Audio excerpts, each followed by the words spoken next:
The town of Ash Hollow didn't kill people with guns or weather. It killed them with silence, the kind that followed a widow through every doorway she dared to enter. When Evelyn Mercer stepped off the supply wagon with her 7-year-old son pressed against her side and $43 to her name, she had already decided she would not beg. What she hadn't decided, what she couldn't have prepared for, was how quickly a dead man's debts could become a living woman's prison, and how one quiet rancher standing in the back of a crowded general store would change everything with nothing more than a leather coin purse and the nerve to use it. If this story finds you tonight, wherever you are, hit that like button and drop your city in the comments. I want to see how far this one travels. The wagon that brought Evelyn Mercer into Ash Hollow smelled like wet grain sacks and old horse sweat, and she spent the last 4 miles of the journey telling herself she didn't mind. She had ridden worse. She had lived through worse. She kept her hand flat against Noah's back as he slept against her shoulder, feeling the faint rattle in his chest with every breath he drew. Not loud enough to frighten a stranger, but loud enough that she noticed it in her sleep, had been noticing it for 2 years now. Ever since the winter her husband decided that a cattle drive through Kansas in December was a reasonable thing to attempt. Thomas Mercer had been a man of unreasonable decisions. She had known that when she married him at 19, and she had loved him for it anyway, the way he threw himself at things without calculating the cost, the way he laughed when plans fell apart, the way he made the falling apart seem like part of the adventure. What she hadn't understood back then was that someone always paid the tab when the adventure ended, and Thomas, as it turned out, had left behind a very long tab. The wagon driver, a heavy-set man named Pollard, who chewed tobacco with aggressive commitment, pulled the team to a stop at the edge of Ash Hollow's main street just after 2 in the afternoon. The town was smaller than the name on the map had suggested. One broad dirt road running maybe a quarter mile between 2 rows of wooden buildings, most of them sun-bleached to the color of old bone.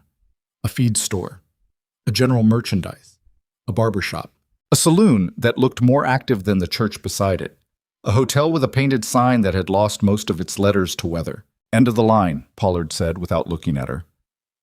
Evelyn nudged Noah awake. He came up blinking, confused for a moment about where he was, and she watched his small face cycle through the familiar stages: disorientation, recognition, resignation. He was 7 years old and already fluent in the language of starting over. That fact sat in her chest like a stone she carried everywhere. "We there?" he said. "We're there." She climbed down first, then lifted him by the arms before he could try to manage the high wheel on his own. He weighed less than he should. Every doctor she'd managed to see over the past 18 months had said some version of the same thing: the lungs, the dry air, rest, time, as if rest and time were things a widow with $43 could simply purchase. She set him on his feet and straightened his collar out of habit, and he tolerated it the way he always did, with patient and slightly martyred dignity. Pollard dropped her 2 bags from the wagon bed without ceremony and clicked his team forward before the dust from the drop had settled. She stood on the street with her bags and her son and surveyed Ash Hollow the way she had learned to survey every new place, not looking for welcome, because she'd stopped expecting that, but looking for the shape of things. Where the work was, where the trouble gathered, which faces turned away too quickly. Several faces were turning away already. A woman near the dry goods store had stopped to watch them arrive, arms crossed, expression making a judgment she hadn't bothered to conceal. 2 men talking outside the barbershop went quiet. A boy a few years older than Noah stared with open curiosity until someone, a mother probably, appeared in a doorway behind him and pulled him back inside. Evelyn picked up her bags. "Come on," she said to Noah. Her first stop was the hotel because she needed somewhere to put their things while she arranged work. The hotel clerk, a thin young man with a prominent Adam's apple and the nervous energy of someone who'd recently been yelled at, looked up when she came through the door, took in the bags, took in Noah, and then looked back down at his register with the specific kind of studied blankness that meant he already knew who she was. That was the thing about arriving in a small town after your husband had done business there. The news traveled faster than you did. "I need a room," she said. 2 nights to start. "Full up," the clerk said, to the register. The hotel had 4 rooms, and she could see through the open door behind him that the keyboard had 3 sets of keys hanging on their hooks. She didn't point this out. She had learned, through repetition, that pointing out the obvious lie only made things worse, made the person feel cornered and mean. And a cornered, mean person could do more damage than a dishonest one who still had somewhere to retreat. "Thank you," she said, and walked back out into the street. Noah, to his credit, said nothing. He walked beside her with his hands in his pockets, watching the street with the careful eyes of a child who had learned to read adult tension young. The general merchandise store was run by a man named Holt. She knew this because the name was painted on the window, and he at least let her come through the door before deciding he had a problem with her. He was a compact, fussy-looking man in his mid-50s, with a white apron and a mustache he kept touching as if to confirm it was still there. "Mrs. Mercer," he said. "Mr. Holt." So he did know who she was. "I'm looking for work. I'm a cook.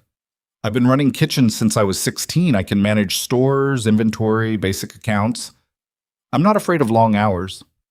Holt touched his mustache. "I heard about Thomas's debts." "Thomas's debts are Thomas's," she said, keeping her voice even. "I'm not Thomas. Be that as it may."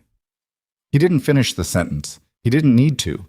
The sentence finished itself in the way he looked at her. Not with cruelty exactly, more with the blankness of someone who had decided a matter was settled and found the continued conversation mildly inconvenient. She tried 3 more places before the afternoon started to get long. The saloon, where the barkeep said he had no use for a cook. A boarding house whose proprietress opened the door, looked at Noah, heard the slight catch in his breathing, and said she ran a quiet establishment. A woman who supposedly took in sewing, who expressed polite interest right up until Evelyn mentioned her name, at which point the interest evaporated like water on a hot stone. By the time the sun had moved 2 hours to the west, she and Noah were sitting on a bench outside the feed store eating biscuits she'd bought with coins she couldn't afford to spend, and she was doing the arithmetic in her head that she'd been avoiding. $43. 2 days of food at reasonable cost. 1 week of lodging if she could find it. After that, whatever she hadn't earned would come directly out of what she couldn't afford to lose. Noah finished his biscuit and looked at the crumbs in his lap with the specific focused attention of someone still hungry who was pretending they weren't. She gave him the rest of hers. "I'm not hungry," she said before he could argue. He ate it without arguing. That was almost worse. She was still sitting there, running numbers through her head that kept coming out wrong, when she became aware that someone had stopped a few feet away and was looking at her, not the quick, avoidant glance she'd been collecting all afternoon, but the direct, slightly uncomfortable kind that suggested a person trying to make a decision. She looked up. The man standing there was tall, not in a showy way, just genuinely tall, with the kind of frame that suggested a life of physical work taken seriously. Late 30s, maybe 40, brown hair with some gray coming in at the temples. He had the look of a man who had been outdoors in all kinds of weather for long enough that it had become permanent. His skin weathered and his eyes set with the slight squint of someone accustomed to reading distances. He was wearing a coat that had been good quality once and was still functional now, and his hat had seen hard use. He was not, she noticed, the kind of man who was trying to look like anything. He was looking at her with an expression she couldn't quite classify. Not pity, not the particular kind of assessment she'd grown used to in this town. Something more like consideration, the way a person looks when they're working out a problem. "You're Evelyn Mercer," he said. It wasn't a question. "I am." She held herself very still. She had learned to hold still when she didn't know yet what was coming. "I heard you were looking for cook's work." "I am." He was quiet for a moment. She had the sense that he was a man for whom silence was a natural state. Not the uncomfortable kind that needed filling, but the functional kind that preceded things. "My name is Graham Calloway," he said. "I run the Calloway Ranch, about 4 miles east of town. I have 7 hands, 2 of them permanent, the rest seasonal. We've been without a cook since March. The position includes room and board for you and," he glanced at Noah, "for your son. The pay is $12 a month." Evelyn looked at him for a moment. "Why?" He seemed slightly surprised by the question, which suggested people didn't ask it often. "Because I need a cook and you need work. Most people in this town who know my name have found reasons not to offer me either." "I'm aware of that. And you don't have the same reasons." "I have a ranch that needs feeding," he said. "Your husband's business decisions don't change what's on my stove or what isn't." A pause. The work is real. The pay is fair. The offer doesn't come with conditions attached to it. She studied him another moment. The level way he held her gaze, the absence of anything calculating in it. The fact that he hadn't once looked at Noah with that particular expression of wariness that she'd grown so tired of reading on strangers' faces. "I'll need to see the kitchen," she said. Something that might have been the early beginning of a smile moved across his face, though it didn't fully commit. "That's reasonable." The Callaway Ranch sat in a shallow valley about 4 miles east of town, just as he'd said, bordered on the north by a line of cottonwoods following a creek, and on the south by open rangeland that ran until it met a ridge of low hills. It was not a prosperous-looking place. That was her first honest assessment as the wagon crested the small rise, and she could see the layout of it. The main house, the bunkhouse behind it, the barn that needed 2 new boards on its south face, the fence line that was holding up, but only just. There was a vegetable garden on the east side of the house that had gone partly to weed, and the porch had a broken step that someone had marked with a weathered piece of rope as a warning and then apparently forgotten to fix. But the land itself was good. She could see that. The grass in the near pasture was thick, and the creekside trees were healthy, and the soil where the garden had given up looked dark and willing. Someone had built this place with intention, even if intention had recently gotten away from them. Graham brought the wagon around to the side of the house and tied the team at the post. 2 ranch hands were visible near the barn. One young, barely more than a teenager, and one older, heavyset, who watched their arrival with the neutral expression of someone suspending judgment. "Bunk and feed house are through there," Graham said, indicating a door in the side of the main building. "Kitchen's off the main room." She left Noah on the wagon seat. He was half asleep again, which worried her in the way his tiredness always worried her, and followed Graham inside. The kitchen was at the back of the house, and it told her everything she needed to know about what had been happening here since March. It wasn't dirty, exactly. Someone had been making an effort, but it had the specific disorder of a space being used without understanding.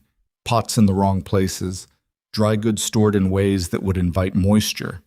The stove, a good cast iron range that was better than she'd expected, had a buildup around the firebox that would affect the heat distribution until it was cleared. The work table was solid but had been used as a general-purpose surface for tools and harness parts, and things that had no business in a kitchen. But the bones were good. The bones were actually very good. "The stove draws properly," she said, "when it's clean." "How long since anyone's actually maintained it?" A pause. "March." She ran her hand along the edge of the work table, checking the surface. Solid. She looked at the window. Good light, east-facing, which meant morning sun for the work that needed morning. She opened the door to the larder and assessed the situation. Adequate supply of staples, poorly organized, but there. "I'll need the table cleared," she said, "and someone to help me move 2 of those shelves so they're accessible. The stove needs a proper cleaning before I'll cook on it. That'll take an afternoon." She turned around and looked at him. "I can have a real meal on that table by tomorrow night if you give me today to get the kitchen right." Graham Callaway looked at her with the same expression he'd had on the bench outside the feed store. That considered, unhurried look. "Done," he said. "Bosun?" She got the kitchen right. It took most of that afternoon and part of the evening, with Noah sitting on a stool in the corner working through the reader she kept in her bag, occasionally coughing into his sleeve in that careful, trying not to be noticed way that broke her heart every time. She cleared the work table herself, scrubbed the stove inside and out until the iron was clean and the draw was even, reorganized the larder so she could see what she had and reach what she needed. She found a cracked crock in the back corner and replaced it with a jar, discovered a good supply of dried beans someone had forgotten about, and located a cast iron skillet so buried under other equipment it might as well have been abandoned. The ranch hand she'd seen near the barn, the older, heavy-set one, whose name turned out to be Ira, appeared in the kitchen doorway around 5 o'clock, holding his hat in his hands. "Mr. Callaway said I could help you move shelves," he said. "I'd appreciate that." She pointed to the 2 she needed repositioned. He moved them without commentary, and when he was done, he stood for a moment looking at the kitchen, which already looked fundamentally different than it had that morning. "You've done this before," he said. "I have." He nodded, put his hat back on, and left. She filed that away. Ira, practical, not unfriendly, The kind of person who formed opinions through observation rather than reputation. She could work with that. Dinner that first night was simpler than she wanted. There hadn't been time for anything elaborate, but it was real food. Bean soup thick enough to stand a spoon in, cornbread made with actual technique, the last of a ham she found in the larder sliced thin and pan-crisped. She set it on the table in the small dining room that the hands apparently used when the weather was bad, and waited. 7 men came in. They sat down. Several of them looked at the food with the slightly stunned expression of people who had forgotten what a prepared meal looked like. Nobody said much at first. They were hungry in the way that people who have been poorly fed get hungry, past the point where they think to remark on it. Then the young ranch hand, barely 17, name of Pete, looked up from his bowl and said, "This is real good, ma'am." She was in the kitchen doorway. "Eat it while it's hot," she said. From his end of the table, Graham Calloway said nothing, but he ate 2 bowls of the soup, and she noticed that. Noah had been given the small room off the kitchen, originally a larder extension, now mostly unused for that purpose. And she'd made it livable with the blankets and the one good quilt she'd been carrying in her bag since she left Kansas. She sat on the edge of his cot that night and listened to his breathing until it steadied into sleep. And then she sat there a while longer in the dark, doing nothing, which was something she rarely allowed herself. She thought about the hotel clerk and his averted eyes. She thought about Holt's mustache touching and his incomplete sentences. She thought about the woman at the boarding house and the way she'd looked at Noah. Not with cruelty exactly, more with fear, as if a child with a cough was a threat to the general order of things. Then she thought about a man sitting on a bench in front of a feed store, watching her with that steady, considering look, and saying, "I have a ranch that needs feeding. Your husband's business decisions don't change what's on my stove." She hadn't met many people in her life who dealt in that kind of clean, uncomplicated fairness. Thomas, for all his good qualities, hadn't been that. He'd been generous and warm, but not exactly consistent, not exactly someone whose word you could build a plan on. The men she'd worked for before Thomas had mostly been decent, but the decency had always come with a shape to it, an angle, an expectation of something returned. Graham Calloway had offered her work because he needed a cook. He hadn't made it about anything else. She didn't know yet whether to trust that, but she recognized it as something worth paying attention to. She checked Noah's forehead out of habit, not feverish, just warm with sleep, and went to her own room. Heat. The first week established the terms of things. She learned the kitchen's rhythms, and the kitchen learned hers. She learned what the hands ate and what they wouldn't, what could be stretched and what couldn't, where the good produce was in the garden under the weeds. She planted new seedlings in 3 rows she cleared herself on the east side, working in the early morning before breakfast while the light was still soft and Noah was still sleeping. Graham. She encountered mostly at meals and in passing. He was a man who spent his days outdoors, supervising the hands, managing the fencing and the livestock, and the 100 small crises that running a cattle ranch generated daily. He didn't intrude on the kitchen. He said good morning with consistency and thank you after meals with what seemed like genuine intention. And once, when she was wrestling a heavy pot off a high shelf, he appeared from nowhere, lifted it down without being asked, and set it on the work table and left without comment. She stood there for a moment after he left, looking at the pot, not quite sure what to do with the gesture. It hadn't been elaborate, it hadn't been performed. It had just been a pot on a high shelf and someone who could reach it more easily than she could. She filed that away too. The complication arrived on the 4th day in the form of a girl of about 16 who came through the kitchen door without knocking and stopped short when she saw Evelyn at the work table, as if she'd been expecting someone else. "Who are you?" the girl said. "Evelyn Mercer. I'm the cook." She kept cutting the onions because the onions needed cutting. "You must be Clara." Graham had mentioned, briefly, that his niece came out on Fridays to help with the household accounts. He'd said it in the way people mention things they expect to be uncomplicated. Clara Calloway was not a girl who intended to be uncomplicated about things. She was tall for 16, with her uncle's brown hair and what appeared to be a permanent state of having opinions. She stood in the kitchen doorway and looked at Evelyn with the frank, assessing hostility of someone who has arrived to find a stranger rearranging furniture in their house. "He hired you," she said. Not a question. The statement contained a volume of implication she apparently expected Evelyn to unpack herself. "He did." Without asking me.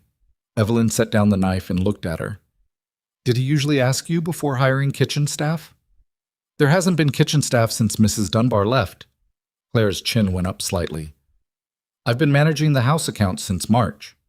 Then I imagine you're glad for the help. I didn't say that.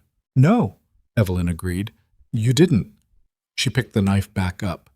I'm making beef stew tonight, and I'll need someone who knows where Graham keeps the extra salt crock. If that's you, I'd appreciate knowing. Clara stared at her for a moment with the expression of someone who had arrived ready for a different kind of conversation and wasn't sure how to recalibrate. It's in the larder, she said. Top shelf, left side. Thank you. Clara didn't leave. She stood in the doorway for another moment, and then, with the slightly reluctant air of someone who has decided something against their will, she came into the kitchen and sat on the stool Noah usually occupied. You're cutting those wrong, she said. For stew they should be larger, or they'll dissolve. Evelyn looked at what she was cutting. Clara was in fact correct. Show me, she said. That surprised the girl. She'd been expecting argument, clearly.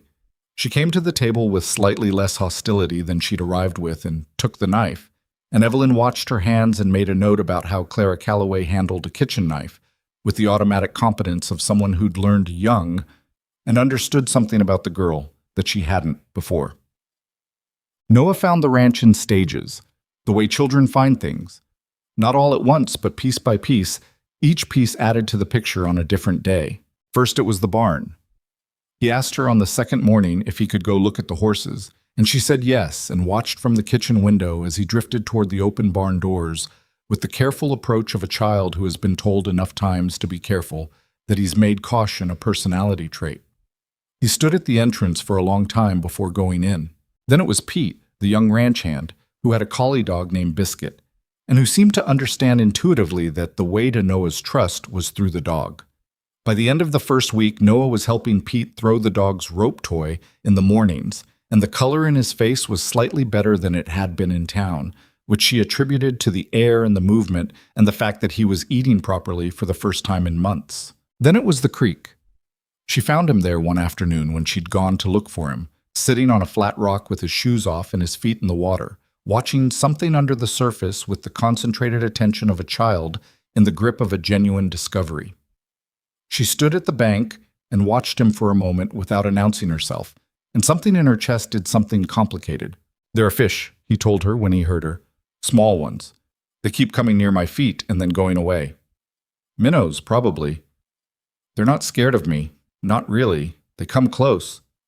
She sat beside him on the rock and took her own shoes off, and they sat there together with their feet in the cold creek water while the afternoon light came down through the cottonwood leaves, and she thought, this is what I'm working for. This exact thing. But the first trouble came from town, as she'd known it would, because trouble in small places always originated from the same source, people with too much time and too little information filling the gap with the kind of story that reflected their own fears back at them. She heard about it from Ira, which told her something about Ira, that he considered it information she had a right to have. He found her in the garden on a Wednesday morning, turning the soil in the new rows, and stood at the edge of the cleared patch with his hands in his pockets, in the way men stand when they have something to say that they'd rather not have to. There's talk in town, he said. She kept turning the soil. There generally is. About you being out here. About what it means. He was careful, she noticed. Not crude about it, not salacious, just delivering the fact of it plainly. Holt was saying things at the feed store. About a widow woman living on a single man's ranch and what kind of woman does something like that. She straightened and looked at him. What did you say? Ira looked slightly surprised by the question. Wasn't there, he said. Pete told me. She nodded. She turned back to the soil. Thank you for telling me. Mr. Calloway doesn't... He stopped, started again. He doesn't pay much attention to what Holt says, in general. I know, she said. And she did know that by now, had understood it about Graham Calloway in the same quiet, accumulative way she'd been understanding everything about him, piece by piece, without drama. But it matters anyway. Things people say have a way of becoming things people believe, whether the person being talked about deserves it or not. Ira was quiet for a moment. You going to leave? She looked at the rows she'd planted, at the seedlings that had been in the ground for 6 days and were showing their first tentative green, at the kitchen window behind which she'd organized a larder and cleaned a stove and started something that was beginning, slowly, to feel like hers. Not today, she said. That night after supper, when the hands had cleared out and Clara had gone back to town and Noah was asleep in his small room, she sat at the kitchen table with the account book Clara had left her, because Clara, whatever her other feelings, was scrupulously organized about the household accounts. And she heard Graham's boots on the porch boards, and then the kitchen door opened, and he came in the way he occasionally did in the evenings when something needed attending to. He stopped when he saw her at the table. Working late. Learning the accounts. She looked at him directly. I heard what Holt is saying in town. Graham pulled out the chair across from her and sat down, not as if he'd been about to leave and she'd stopped him, but as if sitting was the natural response to the conversation she'd opened. He set his hat on the table and looked at her. You want to know what I'm going to do about it, he said. I want to know what you think about it. He was quiet for a moment in the way he was quiet, not uncomfortably, but purposefully, as if he was deciding what was true before he said anything. I think Holt is a small man who has been the most important person in his own store for too long, he said. And I think what he says about you tells you everything about him and nothing about you. That's a clean way of thinking about it, she said. But clean thinking doesn't change what people believe. No, he agreed. It doesn't. If his talk gets loud enough, it could affect your business, your relationships with the other ranchers, whether people will do business with you. He looked at her steadily. I know that. And it doesn't change what I know to be true about you, he said. You've been here 8 days. In 8 days, you've gotten that kitchen running better than it's run in 2 years. You've fed 7 men properly. You've gotten Noah some color back in his face. And you've been up before anybody else every morning. Whatever Holt's saying about what kind of woman you are. A pause. He doesn't know what kind of woman you are. She held his gaze for a moment, not sure what to do with the words. Not because they were unwelcome, but because she had been carrying this situation on her own for long enough that someone else picking up part of the weight felt strange, almost suspicious. You could still change your mind, she said, if it gets worse. I could, he said. There was something in his voice that made the admission honest rather than alarming. He wasn't pretending the possibility didn't exist, which meant he wasn't pretending in general. But I don't expect to. She looked down at the account book. Then she looked back up at him. I'm going to plant another row of beans tomorrow, she said. If we do it right, we'll have more than we need by August, and I can put some up for winter. Graham Calloway picked up his hat from the table and stood. Good, he said. And he went out, and she sat there in the kitchen. She had made her own with the account book open in front of her, and the sound of Noah's steady breathing coming faint through the wall. And outside the cottonwood trees moved in whatever night wind was passing through, and the ranch that had looked tired and half-finished when she arrived looked, in her memory of it, like something that was in the process of becoming. She didn't know yet what it was becoming, but she was beginning to believe it was something worth staying for. Ishi. The night before the end of her second week, Noah had a bad episode. The cough came in waves, worse than usual, rattling loose something in his chest that took an hour and a warm steam cloth, and her voice, low and steady, telling him it was going to be all right before it finally quieted. She held him against her shoulder in the narrow cot until his body stopped fighting and his breathing eased into something approaching normal, and she sat there in the dark counting his breaths, the way she had counted them since Kansas. She didn't hear the door until a soft knock came at it, not the main door, the kitchen door, which connected to the small room. She froze for a moment, then said quietly, Yes. The door opened and Graham stood there with a lantern, fully dressed, which meant he hadn't been asleep. I heard, he said. Just that. He's better now. She kept her voice low. It passes. He looked at Noah for a moment, at the small, exhausted shape of him against her shoulder, and then back at her, and there was something in his expression that she had no category for, that she couldn't name and was almost afraid to examine too closely. Not pity. Something more careful than pity. Something that looked like it cost him something to carry. There's a doctor in Mill Haven, he said, 20 miles south, better than what's in town. If Noah needs to be seen, I'll manage it, she said. I know you will. A pause. I'm saying I'll drive you, if you need. She looked at him across the small room, over her sleeping son's head, in the dim orange light of the lantern. Thank you, she said. And she meant it in a way that had nothing to do with the kitchen or the accounts or the $12 a month. And she thought, from the way he simply nodded and drew the door closed again, that he understood that. She sat there another hour, feeling the rise and fall of Noah's breathing, and she thought about doors, how long she'd been watching them close in her face, and how strange it was, and how frightening in its own way, to be in a place where the doors kept doing something different. The beans came up on a Tuesday, 3 weeks after she'd put them in the ground, and Evelyn stood at the garden's edge in the early morning with her coffee going cold in her hand and looked at the thin green lines of them pushing through the dark soil with a feeling she couldn't quite describe. Not pride exactly, more like confirmation, like something she'd argued for had come back and said, yes, you were right to try. She wasn't the type to read significance into vegetables, but the beans mattered. The ranch had found its rhythm by then, the way places do when someone pays attention to the actual requirements of keeping them running.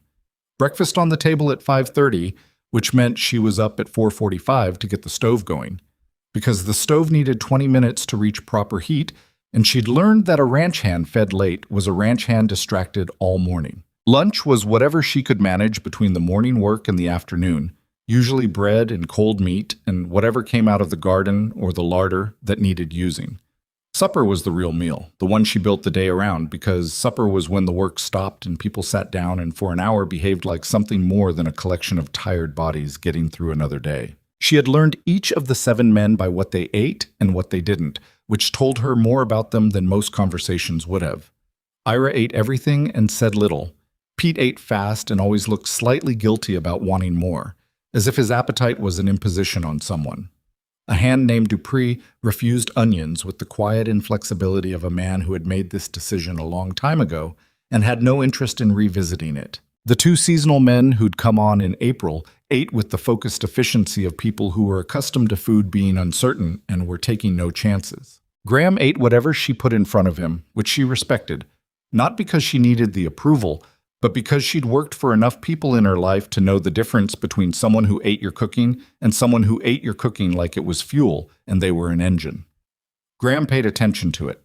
Once or twice she'd caught him pausing mid-bite with the slightly arrested expression of someone who has tasted something that surprised them, and those moments, small as they were, satisfied something in her that she didn't examine too carefully. The kitchen had become genuinely hers by the beginning of the 4th week.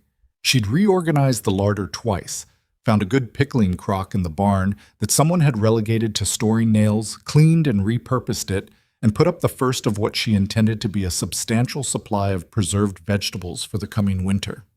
She'd discovered, through careful inquiry with Ira, that the ranch had historically struggled to feed itself through February and March, the lean months, when the supply wagons from town were unreliable and the garden was still months away. She had decided, without making an announcement about it, that this winter would be different. Clara noticed. Of course Clara noticed. The girl had a precise accounting-minded intelligence that cataloged everything that entered or left the kitchen and assigned it a value. And the value of what Evelyn was building was not lost on her, even if acknowledging it cost her something. You're putting up more than we need for this year, Clara said one afternoon, watching Evelyn work the canning jars. She was sitting at the table with the household ledger, which had become something of a shared project between them. Clara handled the numbers and Evelyn provided the kitchen records, and they had arrived at a functional working arrangement that neither of them had formally agreed to. I'm putting up enough for next February, Evelyn said. Mrs. Dunbar never bothered with February. Mrs. Dunbar left in March, probably because February was miserable. Clara was quiet for a moment, and Evelyn could feel her deciding something. The pickling brine is off, Clara said finally. The proportion's wrong. It'll go soft before January.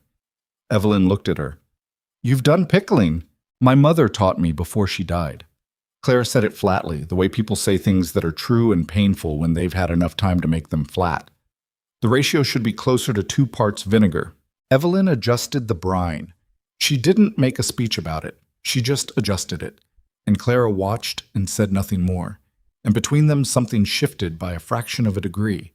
Not warmth exactly, not yet, but the first suggestion that warmth might eventually be a possible destination. The thing about Clara was that she was protecting something. Evelyn had understood this from the beginning, that the hostility wasn't personal, so much as structural, the way a young person who has lost too much too early builds a perimeter and monitors it with aggression.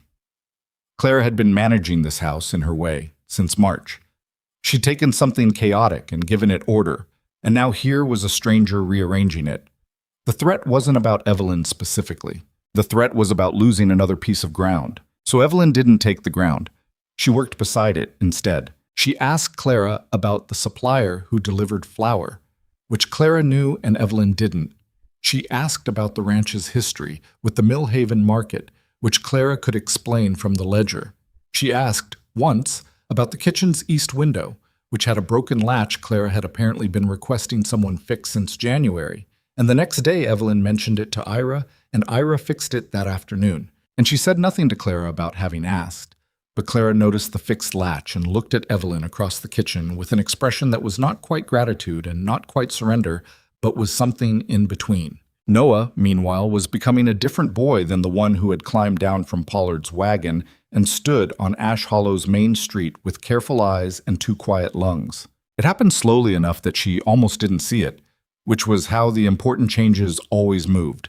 Not in dramatic moments, but in accumulations. His appetite improved first, then his color.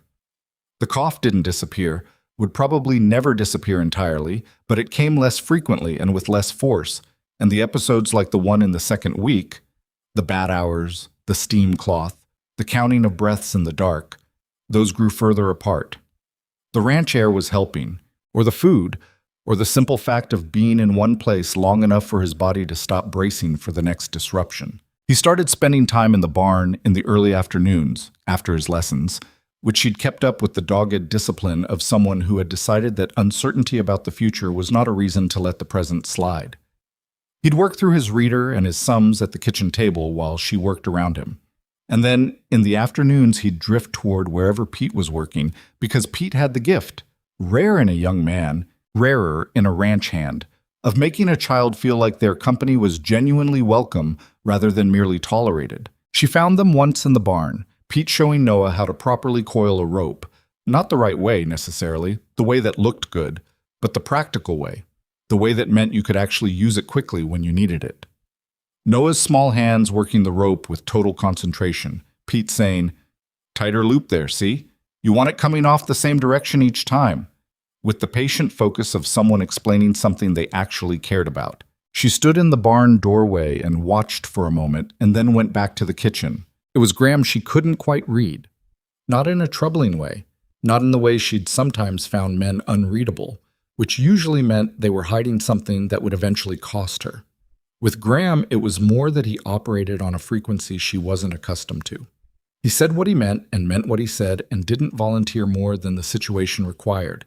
And she found herself sometimes in the evenings when she was closing up the kitchen, running back over the day's small interactions and trying to understand what the sum of them added up to. He repaired the broken porch step on a Thursday morning before anyone else was up, and she only knew because she heard the hammer from the kitchen and looked out to see him working in the gray pre-dawn light with his sleeves rolled up and his hat on the post beside him. She brought him a cup of coffee without being asked, and he took it without commentary, and they stood there for a moment in the thin early morning air while the hammer rested across his knees, looking at the fixed step. "You could have asked one of the hands to do that," she said. "They've got enough." "So do you." He drank the coffee, set the cup on the porch rail. "It needed fixing," he said. "I knew how to fix it." He looked at her briefly with something she still couldn't quite name. "Some things you just do." She took the cup back inside. She stood at the kitchen window for a moment after that, watching him go back to the hammer and the step, and she thought about Thomas again. Not bitterly, she'd moved past bitter, but honestly, the way you think about someone you loved who was built differently than the people around you now. Thomas would have meant to fix the step. He would have gotten to it eventually, probably. He would have felt genuinely bad about it in the meantime. But Graham had just fixed it, in the dark, before breakfast, without making it a thing. The trouble from town didn't stop. It adjusted its shape. By the beginning of May, The talk had moved past Holt's feed store speculation and into something more organized, or that's what it felt like to her. The way it felt when a few separate fires get close enough together to pull in the same direction. She heard about it from multiple sources now, not just Ira. Pete mentioned, slightly awkwardly, that his cousin in town had said something. One of the seasonal hands reported that 2 ranchers whose properties bordered Callaway's to the west had been asking questions. Not friendly questions. The pointed kind that were really opinions with question marks attached to them. And then, on a Friday afternoon at the end of May, 2 of those ranchers showed up at the Callaway ranch. She was in the garden when she heard the horses, and she came around the side of the house in time to see Graham speaking with 2 men she didn't know. One older, built like someone who'd spent 40 years arguing with the land and winning most of the time. The other younger and smoother, the kind of man who wore his hat at a careful angle. She stayed where she was. She was close enough to hear if the voices rose, but she didn't go closer and she didn't retreat. The older rancher, Beaumont, she learned later, was doing most of the talking, and what he was saying had the cadence of something he'd rehearsed, about reputation, about what the other ranchers in the area expected of each other, about how it reflected on the community, a man in Graham's position, the way he was living, what people were saying. Graham listened. She could see his face in profile, and it had the quality of stillness that she'd learned meant he was taking something seriously, not dismissing it. He was the kind of man who didn't dismiss things, who made himself hear what was being said before he decided what to do with it. He didn't interrupt. He didn't get defensive. When Beaumont finished, Graham said, "I appreciate you coming out." Beaumont looked slightly deflated by this response, having apparently expected pushback. "So you understand our concern?" "I understand what you're saying," Graham said, which was not the same thing, Evelyn noticed. "The woman has a history," the younger man said. He said it with the confidence of someone who has never had to think too carefully about what the word history carries when applied to a person by people who don't know her. "She has a husband who died and left her in a difficult situation," Graham said. His voice didn't change temperature. "That's what she has." "Graham, she's my cook. She's doing her job well. That's the beginning and end of what's happening at this ranch." He looked at both of them with the level, unhurried gaze that she'd come to understand was his equivalent of a closed door. "I'll tell you the same thing I'd tell anyone who came out here with this kind of concern. I'll run my ranch according to what I know is right. If that creates a difficulty with the community, that's a difficulty I'll manage." Beaumont and the younger man exchanged a look. Beaumont put his hat back on. "Think about what I said," he told Graham. "I will," Graham said. They rode back out. Graham watched them go, and then he turned and saw Evelyn standing near the garden fence, and for a moment neither of them said anything. "You didn't have to say that," she said. "I said what was true. You could have said something easier and still been mostly true." He looked at her steadily. "I don't do mostly true," he said. "It tends to get complicated." She held his gaze for a moment, then looked back at the garden because the garden was easier to look at right then. "This is going to keep coming," she said. "It won't stop with Beaumont." "I know." "It could cost you. Those are your neighbors." "They are." He picked up his hat from where he'd set it on the fence post and put it on. "But a man who would throw out a good employee because his neighbors are uncomfortable doesn't have much to his name worth protecting." He turned toward the barn. "Supper at 6, he said over his shoulder, in exactly the same tone he always used. 6, she said. She stood there after he'd gone, in the afternoon sun, with the smell of turned earth from the garden and the distant sound of Pete and Noah somewhere near the creek, and she felt something she hadn't felt in a long time, something she didn't have a clean word for, that sat between safety and terror because it was both. The terror of allowing yourself to believe a place might hold. Clara arrived that Friday as usual, and the kitchen window latch was still working, and they did the accounts together. And at one point Clara looked up from the ledger and said, without preamble, "I heard what Beaumont came out here about." "He came to talk to your uncle," Evelyn said. "He came to talk about you." "That too." Clara looked at the ledger. Then she looked up again with the expression she got when she was making a decision she hadn't worked out all the way to the edge yet. "The pickling ratio was right," she said. "What you did after I told you, you adjusted it right." It wasn't the thing she was actually saying. Evelyn understood that. "Thank you," she said. Clara went back to the numbers. What the weeks were doing, Evelyn understood, was building something, not quickly and not cleanly. There were mornings when the stove didn't draw right, and she lost her temper with it and said something she'd have preferred Noah not to hear. And there were evenings when the cough came back bad enough to scare her, and the counting of breaths in the dark was the whole world. There were days when the talk from town felt like weather, like something vast and impersonal pressing down on the valley, and she'd stand in the kitchen and think, Thomas's debts are Thomas's. Saying it to herself the way Graham had said it in the feed store, trying to make it true through repetition. But there were also mornings when she brought coffee to the porch, and the valley was still, and the light was coming in at the angle that made the creek look like hammered silver, and Noah was moving around somewhere she could track by the sound of him, healthy sounding, and the kitchen behind her smelled like bread and good coffee and the work of her hands. There were evenings when she set supper on the table and the men came in and ate, and there was a kind of ordinary ease in the room that she understood was not nothing, that ordinary ease in a place is something you build over time and can lose in a moment and is therefore worth more than it looks. And there were moments with Graham, small ones, the coffee in the dark before the hammer, the pot lifted down from the high shelf, the way he said $12 a month, room and board, no conditions, and had then, over 4 weeks, demonstrated that he had meant every word of it. The way he'd looked at the Beaumont men and said mostly true tends to get complicated without performing it, without needing her to see him being principled, just saying the thing that was true and returning to the work. She didn't let herself build anything too deliberate from those moments. She was 31 years old, and she had loved a man who was full of heart and short on follow-through, and she was not in a hurry to take the sum of small things and construct a larger meaning from it before the evidence warranted. But she noticed. She kept noticing. And the thing she noticed most consistently about Graham Calloway was that he was the same person every day. In the morning, when he was tired, in the evening, when the work had been hard, with the men, with her, with Noah.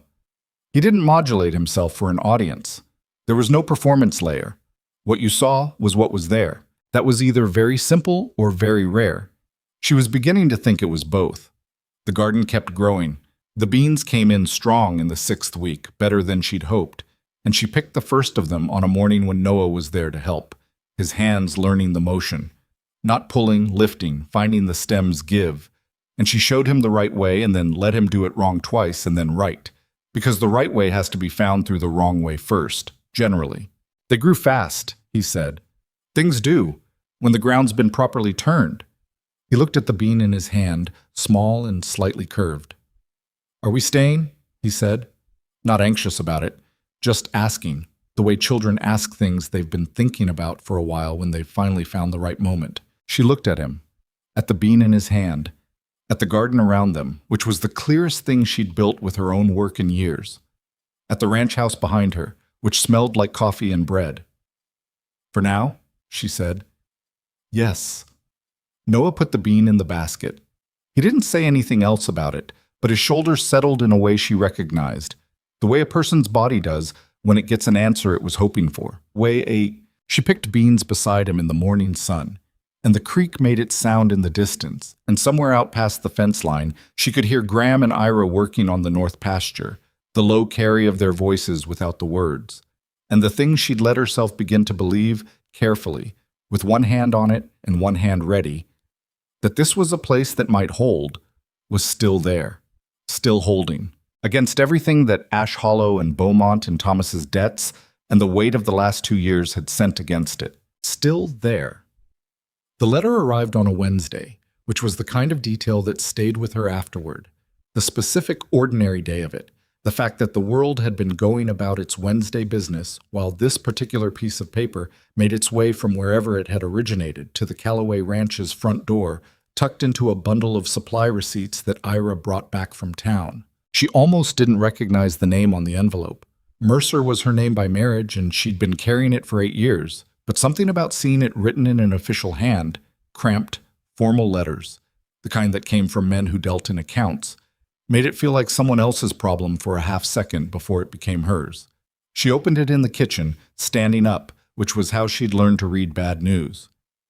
Better to be on your feet. The letter was from a man named Garrett, who represented the interests of 3 merchants in Hays, Kansas, to whom Thomas Mercer had owed a combined total of $212 at the time of his death. Garrett's letter was not aggressive, which somehow made it worse.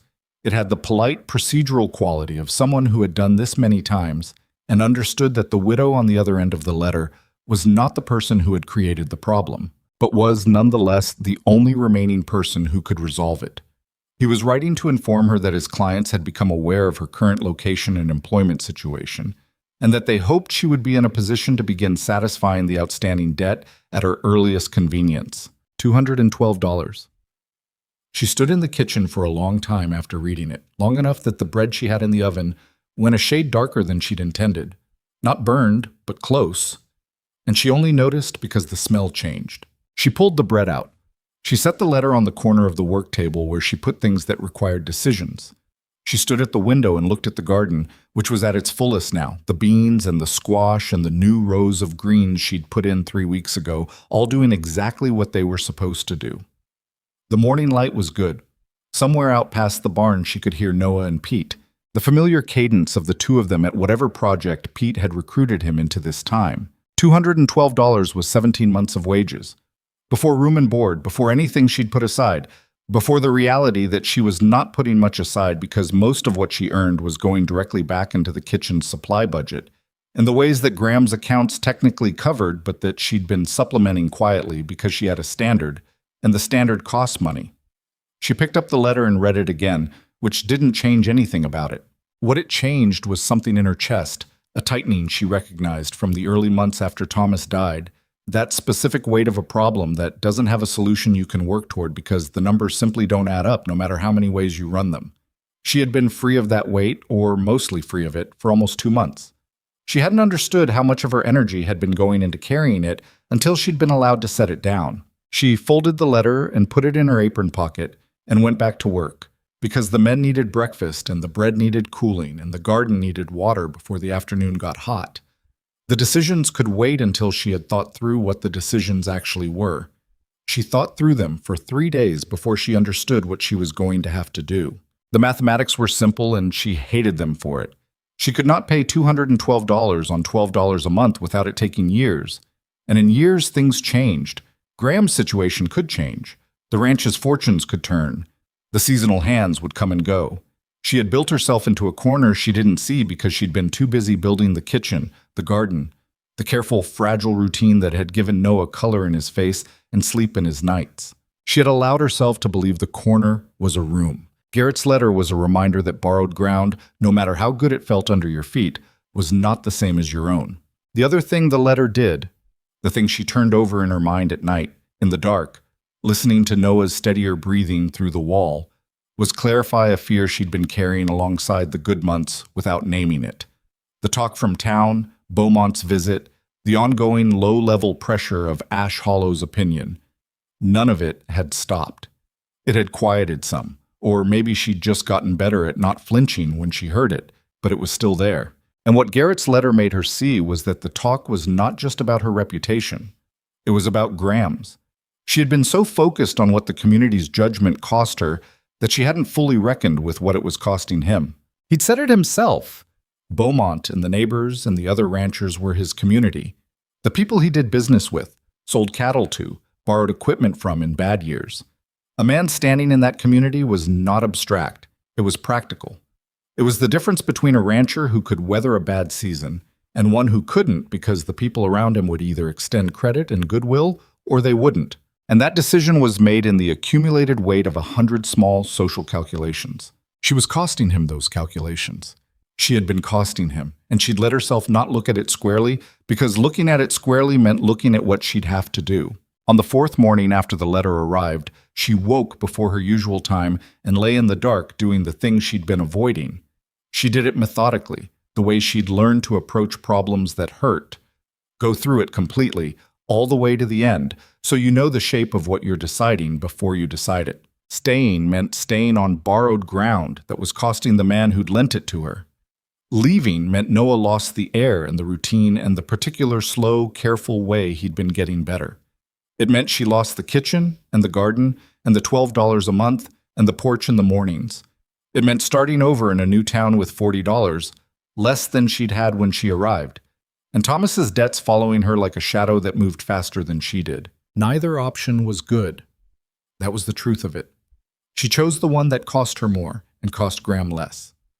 She told Noah first, on a Thursday morning before the hands were up, sitting at the kitchen table with the early light coming through the east window, the fixed latch window that still worked. She poured him a glass of milk and sat across from him and said it plainly, because she had learned that vague preparations for bad news were harder on him than the news itself. "We're going to go back to town," she said. "I need to try to find a different kind of work that pays faster, something that can help me get out from under your father's debts." Noah looked at his milk, then he looked at her. He had his father's eyes. That was always the thing about him that caught her off guard, the specific dark brown of them, the way they went very still when he was taking something in. "The ranch work doesn't pay enough?" "It pays fair. It's not enough for what we owe." He was quiet for a moment. "I don't want to go." "I know. Biscuit's going to wonder where I am." Pete's dog. The collie who had appointed herself Noah's shadow over the course of 8 weeks, and was probably, Evelyn admitted to herself, a significant factor in her son's improved health because the dog required physical movement and Noah had obliged. "Pete will take care of Biscuit. That's not—" He stopped. He pressed his lips together in the way he did when he was choosing not to say the rest of something. He was 7, and he was already doing that, and she didn't know whether to be proud or sad. "When?" "End of the week. I need to talk to Mr. Calloway first." Noah nodded. He drank his milk. He ate the breakfast she made without complaint, which was not nothing. There had been a period after Thomas died when getting him to eat had been a project unto itself, a daily negotiation. He'd come too far to slide back. She would make sure of that, wherever they landed. She found Graham that afternoon in the north pasture, where he and Ira had been mending a section of fence that had given out after a wet spring. Ira saw her coming and found a reason to be somewhere else, which told her that Ira was more perceptive than he generally let on. Graham looked up from the fence post he was setting when she was still 20 feet away, the way people do when they've learned to track movement in open country. He read her face before she opened her mouth. She saw it happen, the slight change in his expression, the attention sharpening. "Something's wrong," he said. "I need to tell you I'm leaving," she said. "End of the week. I wanted to give you time to arrange for someone else." He set the post driver down against the fence line. He didn't say anything for a moment, and the silence had a quality to it that was different from his usual silences. Those were easy, settled things. This one had weight. "Why?" he said. She told him about Garrett's letter. She told him the numbers, because she had learned that people who dealt in practical realities responded better to practical realities than to emotional explanations. She told him about the $212 and the 17 months of wages and what the math looked like from where she stood. And then she told him the other thing, the part about his standing in the community, the neighbors, Beaumont, the ongoing cost of the town's opinion. She told it plainly, without accusation, because it was not his fault, and she didn't want him to hear it as such. It was just the shape of things. When she finished, Graham picked up his hat from the fence post where he'd set it and held it in his hands and looked at the ground for a moment. Then he looked at her. "That's your reason for leaving," he said. "What you just told me." "Yes. All of it. The debt and the business about the community." "Both things?" He was quiet again. Then, "The debt's a real problem. The community business that's my problem to manage, Evelyn, not yours." She felt something pull in her chest at the way he said her name. Not dramatically, just the simple use of it, which was not how he usually spoke to her. Usually it was Mrs. Mercer, with the slight formality he maintained with everyone. And the drop of it was small, but she registered it. "It's already affecting you. It was affecting you before Beaumont came out here." "I know that." "Then you understand why I can't stay here and keep costing you." "I understand why you think that," he said. "I don't agree with it." She looked at him. He wasn't arguing to be stubborn. She knew that about him by now, knew that stubborn for its own sake was not a mode he operated in. He was saying something that he believed. "Graham," she said it carefully, "I came here with nothing. You gave me work and a place and this." She made a gesture that was meant to encompass the ranch, the garden, all of it, the whole 8 weeks of it. "I'm not in a position to keep taking from you when what I'm giving back is not worth what it's costing." "That's not how I do that math," he said. "The math doesn't change because of how you do it." He looked at her for a long moment with that particular steadiness that she still, after 8 weeks, didn't entirely know what to do with. Then he said, "Give me until the end of the week." "I told you, Ish, end of the week is when I know what you said." There was something in his voice, not pleading. He was not a man who pleaded, but something close to it, or the restrained version of it. "Give me until then." She looked at him across the fence line he'd been mending, this man who had fixed the porch step in the dark and lifted the pot down from the high shelf and told Beaumont he'd run his ranch according to what he knew was right. And she said, "All right." She finished the week. She packed her bags on Friday night, not all the way, not the careful, systematic packing she did when she was truly leaving a place, just enough to be ready. And she sat in the kitchen for a while after Noah was asleep and told herself she was being sensible. That sensible was what the situation required. That the things she felt when she stood in this kitchen, in this particular light, with these particular smells, that those things were real, but they were not a plan. Graham didn't come to the kitchen that night. She heard him on the porch once, briefly, and then his boots went the other direction. She didn't go to the door. Saturday morning, she put breakfast on the table at 5:30 as usual, and the men ate as usual, and afterward Graham told Ira something she didn't catch, and Ira rounded up the other hands and they headed out to the east pasture without Graham, which was unusual. Graham came to the kitchen after they'd gone. He came in through the back door, which was how he always came in, and he stood in the kitchen she'd organized and stood at the stove she'd cleaned and looked at her. "I have to go into town," he said. "All right." She was washing the breakfast dishes. She kept washing them. "I'll have the afternoon inventory done by the time I want you to come with me." She turned. He was looking at her with that level, decided look. Not the considering look, the one before a decision, but the look after. Like a man who has made up his mind about something in the night and has no further intention of reconsidering it. "Why?" she said. "Because I have something to do there and you should see it." She looked at him for a moment. She dried her hands on the kitchen cloth. "Noah, Pete will stay with Noah." He'd already arranged it. She saw that, and something in her stomach did something complicated at the evidence of premeditation. "Clara's coming in this afternoon. He won't be alone." She set the cloth down. "Graham, if this is about trying to change my mind about leaving, it's about something specific," he said. "That's all I'll tell you." She didn't entirely trust that, but she went. The wagon ride into Ash Hollow was mostly quiet, which was fine because neither of them had ever required conversation to fill the space between them, one of the things she'd come to value about being around him. The morning was cool and would warm, and the road from the ranch to town followed the creek for the first mile before it cut north toward the main street, and the water was bright in the early light. She watched the road and thought about what she'd do when she got to town. The practical things, the sequenced steps. She'd need lodging first, which was still a likely problem given the hotel's position on her. Then she'd need to find work. The options were limited, and she'd cataloged them already. The saloon, which she'd been reluctant about but couldn't afford to eliminate. A laundry, if one was hiring. Sewing work. If she could get past the woman who'd shut the door on her name. She was still running the sequence when the wagon pulled up to the hitching post in front of Holt's general merchandise store. She stopped thinking about the sequence. Holt's was the center of the block, the place where the town gathered information along with its dry goods. On a Saturday morning, it was the busiest place on the street. She could see through the window that there were several people inside, and a few more talking outside the door. She recognized Beaumont's broad back. She recognized two women she'd seen before, whose names she didn't know, but whose expressions when they'd looked at her she remembered clearly. Graham got down from the wagon and came around to her side and looked up at her. "Come in," he said. "Graham, please." She got down. They went through the door together. The bell above it announced them in the way that small-town bells announce things, with complete transparency, so that everyone in the room turns to look, which everyone in the room did. Holt behind his counter. Beaumont near the back. The two women. 3 or 4 others she could identify by their general disposition toward her, even if not by name. Holt's expression went through several phases in quick succession. Surprise, calculation. The settling into a position he'd apparently decided in advance. "Calloway," he said, and then, with a flatness that was itself a kind of statement, "Mrs. Mercer." "Holt," Graham said.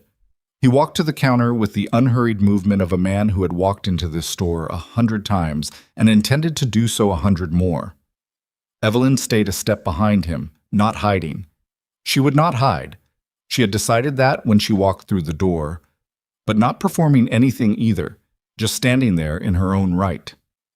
"I'm here about the outstanding debts on the Mercer account," Graham said. Holt's eyebrows went up slightly. "That account's not with you." "It's not," Graham agreed. "How much is owed?" Holt hesitated.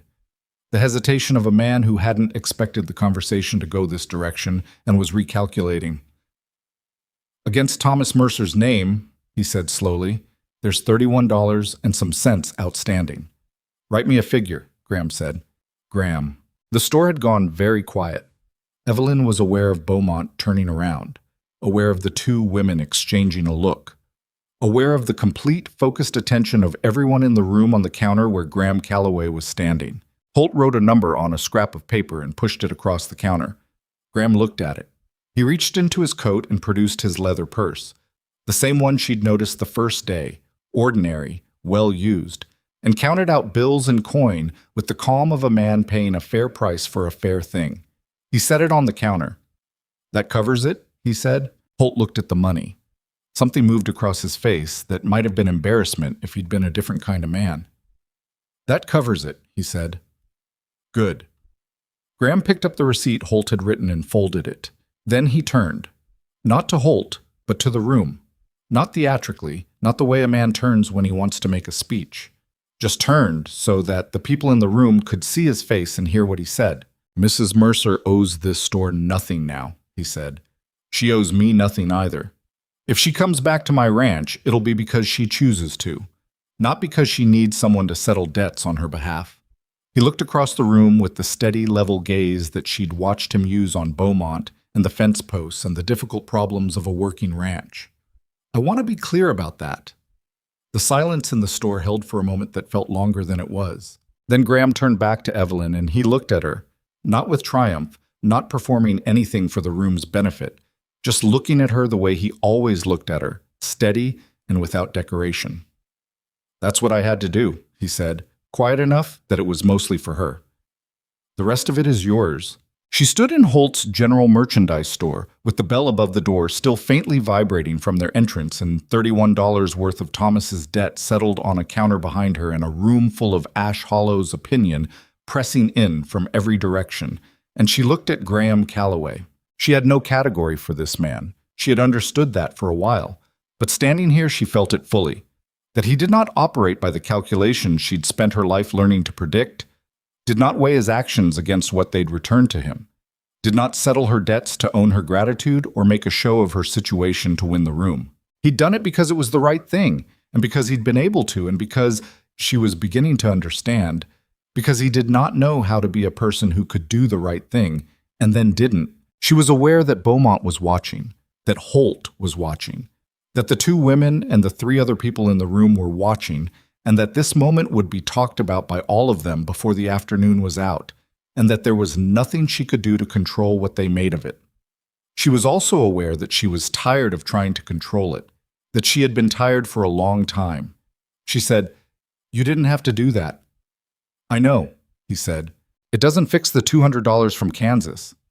"No," he said, "it doesn't." She looked at him for another moment. Then she said, "Noah's going to need to be told we're staying." Something happened in Graham's face. Not dramatic, just a quiet settling, like a door that had been held open finding its natural resting position. "I'll leave that to you," he said. She nodded. She looked at Holt, who was studying the counter with the focused attention of a man finding his money. Very interesting. She looked briefly at the room, at Beaumont, who held her gaze for a moment before looking away, at the two women who had stopped exchanging looks. And then she walked to the door and pushed it open and went out into the street. Graham came out behind her. The bell above the door settled into silence. She stood on the sidewalk in the morning air and breathed for a moment with her eyes closed, which was something she almost never did in public because it looked too much like a person who needed a moment, and she had spent years making sure never to look like that. She let herself look like it now. Then she opened her eyes and said, The bread I left this morning will need to come out of the oven by noon, or it'll overproof. Graham said, "Then we should get back." They got back in the wagon. The morning was warming the way she'd predicted, and the creek road was dappled with light through the new leaves, and she sat beside him on the bench with 6 inches of space between them and watched the road unroll ahead of the horses and thought about Noah picking beans in the garden with his shoes off and his feet in the creek water and his lungs working steadily in the good air, and she let herself feel, for the first time without immediately talking herself out of it, that this was a place that was going to hold. Not because the problems were gone. The Kansas debt was still out there, Garrett's letter still in her apron pocket, $212 still needing to be faced. The town was still the town. Clara was still complicated. The cough would still come back on bad nights, and she would still count breaths in the dark and be afraid. But something had shifted in Holt's store that she couldn't entirely name. Something about the way Graham had stood in that room and said if she comes back it will be because she chooses to. And what had shifted was the ground beneath her. Not firmer, exactly, just genuinely hers in a way it hadn't been before. She rode back to the ranch beside the man who had made that true, and neither of them said much, and the morning kept doing what mornings do.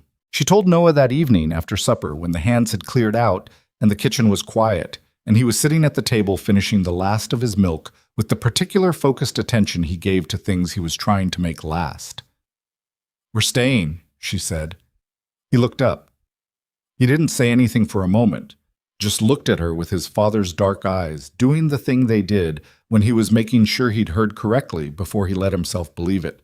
For how long, he said, because he was 7 and he had learned the hard way not to assume. "I don't know exactly," she said, which was the honest answer. "For a good while." He looked back down at his milk. He drank the rest of it in one go, which was how he drank things when he was feeling something he didn't have words for yet. Then he set the glass down and said, "I need to tell Pete." "In the morning," she said. "It's late." "In the morning," he agreed with the solemnity of someone recording a commitment. He went to bed without argument, which was itself unusual enough to note. She listened to him settle, the creak of the cot, the brief rustling, the quiet, and stood at the kitchen window in the last of the evening light and let the day finish itself. The bread had come out right. She'd gotten back from town with 20 minutes to spare, pulled it from the oven with the crust just where she wanted it, tapped the bottom, and heard the hollow sound that meant it was done through. Small things. The bread was done, and Noah was staying, and the $31 was settled, and tomorrow would have its own requirements. But tonight the bread was done. She unpacked one bag that night, not all of them. She wasn't ready for all of them, wasn't sure she'd ever be the kind of person who could unpack everything in one motion, who could say here with that kind of completeness. But one bag, the one with the things she'd been carrying nearest the top for easy access, the things you needed when you were always about to leave. Her good apron, the kitchen cloth she'd had since before Thomas, the small wood-handled knife that had belonged to her mother and that she kept wrapped in muslin because it was too good to risk in general use. She hung the apron on the hook behind the kitchen door. She set the knife on the shelf where she could reach it. She put the muslin cloth in the rag bag. Then she stood in the kitchen and looked at those two things, the apron on the hook, the knife on the shelf, and understood that she had done something that could not entirely be undone, and that this was, in fact, the point. The days that followed had a different quality than the days before. Not better in every way. She wasn't the type to pretend the air had suddenly improved because her thinking had, but different, steadier. She moved through the kitchen with less of the background calculation she'd been doing since the day she arrived, the constant low-level accounting of how quickly she could be ready if she had to go. She still knew where her bags were. That would probably never entirely go away. But she wasn't keeping inventory of them the way she had been. Graham said nothing about the store, about what he'd done. He came to breakfast the next morning at the usual time and ate what she put in front of him and said thank you the way he always said thank you, and then went out to the work the same as always. She had expected. She wasn't sure what she'd expected. Something, some acknowledgement, maybe, of the shift in things, some note struck to mark that the day before had happened and had meant something. Instead, he fixed the drip in the water trough that afternoon, which had been dripping since April. She found herself standing at the kitchen window watching him work the fitting with a wrench in the afternoon heat, genuinely amused by this, by the pure Grahamness of it, the complete absence of performance, The way he expressed everything through the steady application of himself to whatever was in front of him. She didn't know whether to be charmed or frustrated, so she settled on both, which seemed accurate. Ira noticed the change in her without commenting on it directly, because Ira was constitutionally incapable of commenting on things directly. What he did instead was show up in the kitchen doorway one morning with a basket of tomatoes from the garden, the first real tomatoes of the season, red and heavy and slightly split where they'd grown too fast, and set them on the work table and say, "Thought you could use these." She looked at the tomatoes. "I was going to pick those this afternoon." "I was out there anyway." He turned to go. "Ira." He stopped. "Thank you for telling me things when I needed to know them." He stood in the doorway for a moment with his hat in his hands, looking at a point slightly to the left of her shoulder. "You did right, staying," he said. And then he left, because that was the most Ira had said about anything personal in the entire time she'd known him, and apparently it had used up his supply. She made the tomatoes into a sauce that afternoon that she'd been planning since she first saw the garden's potential in April, a long, slow reduction with garlic and the dried herbs she'd been collecting since May, something that couldn't be rushed and would be better for not being rushed. She let it go for 3 hours on the back of the stove while she did other things, checking it and adjusting and letting it do what it needed to do. And when supper came and she put it over the Dutch oven chicken she'd been working on simultaneously, the room went quiet in the way rooms go quiet when food is doing exactly what food is supposed to do. Pete looked up from his plate with an expression of genuine reverence. "Ma'am, I don't know what that is, but I think it might be the best thing I've ever eaten." "It's tomatoes," she said from the kitchen doorway. "Can we have them again?" "If the garden keeps up." Dupree, who almost never said anything at meals that wasn't about the weather or the cattle, looked at his plate and said, "Good," which from Dupree was practically a speech. Graham looked at her from his end of the table with something in his expression that wasn't quite a smile but was in the same neighborhood, and she went back to the kitchen before she had to decide what to do about that.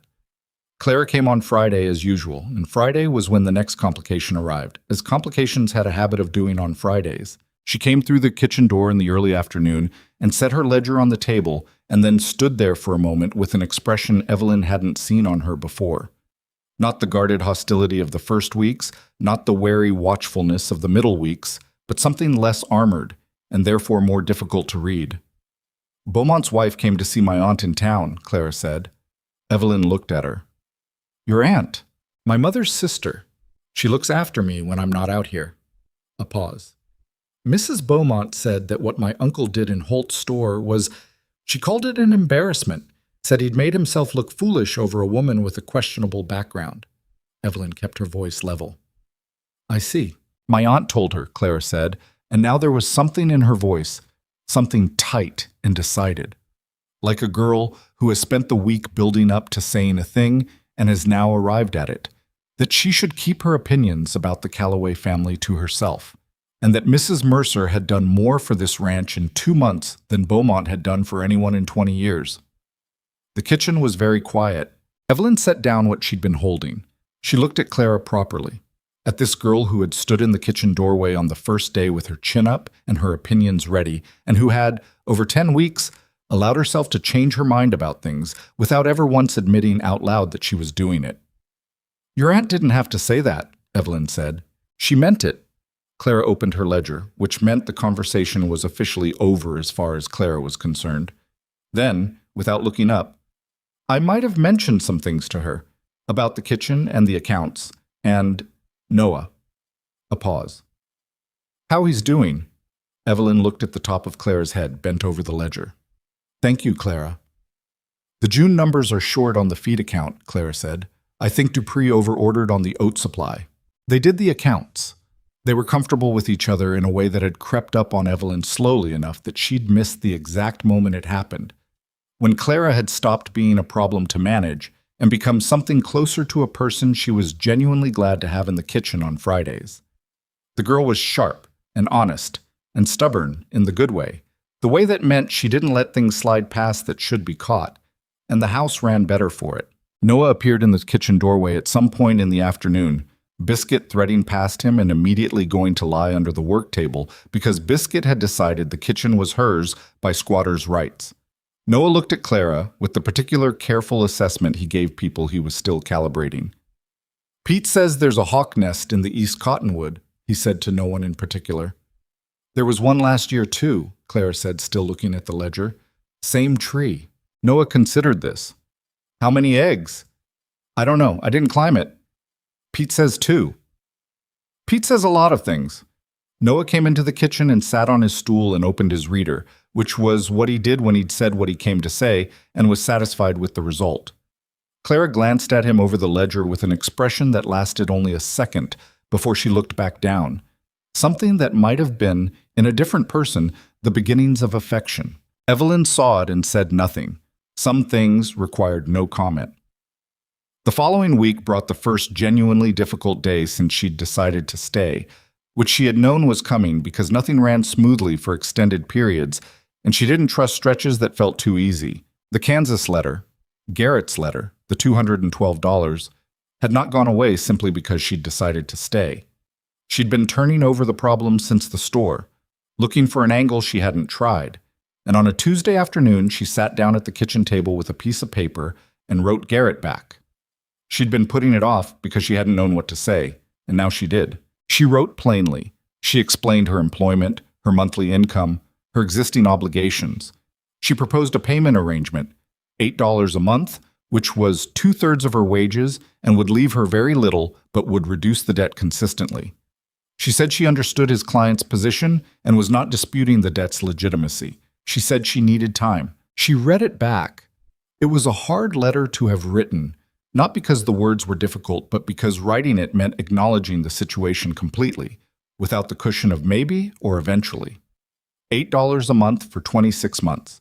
Just over 2 years if nothing changed and nothing went wrong, which in her experience was a significant assumption. She folded it and sealed it and put it on the corner of the table where she put things that required action, and then she went back to the afternoon work because there was always afternoon work, and it didn't stop requiring her because she had hard letters to write. Graham found it there that evening. She hadn't meant to leave it where he'd see it. She'd simply forgotten to put it somewhere else. And she came out of the larder to find him standing at the table looking at the sealed envelope with her handwriting on the outside. He looked up when she came in. He didn't ask about it, which was his way. He wouldn't pry at something unless she opened it. She opened it. "Letter to the man in Kansas," she said. "The creditor. I'm going to propose a payment arrangement." Graham looked at the envelope. $8 a month. She stared at him. "How did you—" "Because you earned 12 and you'd leave yourself enough to cover Noah's needs and not much else." He set the envelope down. He looked at her directly. "That's 2 years of your wages. 26 months. Evelyn." He said her name the way he had in the North Pasture, the dropped formality of it, and she made herself hold still. "Let me—" "No," she said, clear and immediate. He stopped. "I know what you were going to say," she said, "and I'm telling you no before you say it, because if you say it, I'll have to argue with you about it, and I'd rather not." She looked at him steadily. "The Kansas debt is mine to carry. What you did at Holt's store was— I understand why you did it, and I'm not going to pretend it didn't matter. But this is different. This is the thing I have to do myself." He was quiet for a moment, looking at her with that considered expression. Then he said, "Can I say one thing?" "One thing. The arrangement you're proposing will work if everything stays the same. If Noah doesn't need a doctor, if the winter's not harder than expected, if nothing changes on your end or theirs." A pause. "If any of those things happen, you'll be in a worse position than you're in now." She looked at him. "I know that. I'm not going to pay the Kansas debt," he said.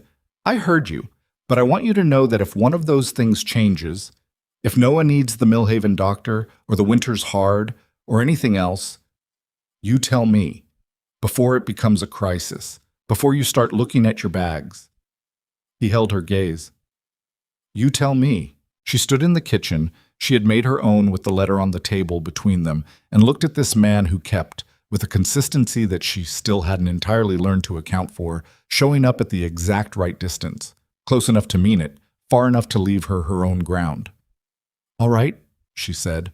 She sent the letter the next morning. Garrett's response came 2 weeks later, accepting the arrangement with the curt professionalism she'd expected, and she filed it in the household account book that she and Clara maintained together, between the June feed receipts and the July supply orders, which was where it belonged. Not hidden, not displayed, just filed. One problem among the practical problems of a working life. Noah started calling the ranch home sometime in July. She didn't notice the first time he did it. It slipped past her in the middle of some other moment. But the second time she heard it, she stopped what she was doing and registered it. He said it the way children say things that are simply true, without emphasis or intention. When we get back home, or that's what we have at home. Not the ranch. Not Mr. Calloway's place. Home. She stood in the garden the afternoon she fully registered it, with dirt on her hands and the sun at the hot angle it reached in July, and she felt something move through her that she didn't have a precise word for. Relief was part of it. Something that might be called grief, too.